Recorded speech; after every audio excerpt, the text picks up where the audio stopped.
ka ce sai mutum ya samu mulki zai iya yin daidai,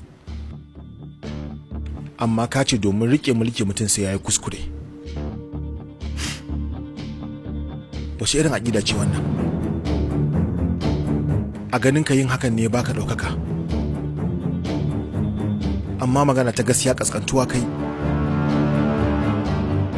Kuskure ka aikata domin lullube wani kuskuren, shi ma wannan sai ka ƙara aikata wani kuskuren domin lullube shi. Shi yasa aka gama komai kafin na iso aka hana ni yin jana'izar babana. Ka yi kurakurai da yawa da ba a yafe su.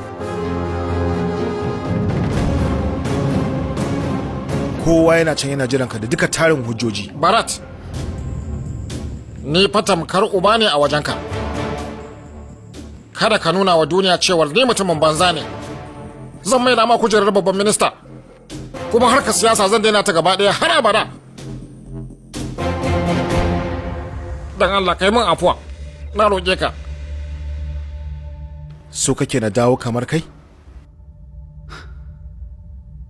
Har yanzu ma kai baka gama fahimta ta ba. Abu na farko da ke zuwa raina yayin da na zauna akan wannan kujera, alƙawari na ne da haƙƙin da ke wuyana. Ya kamata duniya ta san duk abubuwan da ka aikata. Na san da wuya bayyana fuskarka ta gaskiya bayan duk wannan tsawon shekaru. Ka yi amfani da gogewarka ka yanke me ya dace, ta yadda ƙarshen ka zai zamo saƙo ga 'yan baya.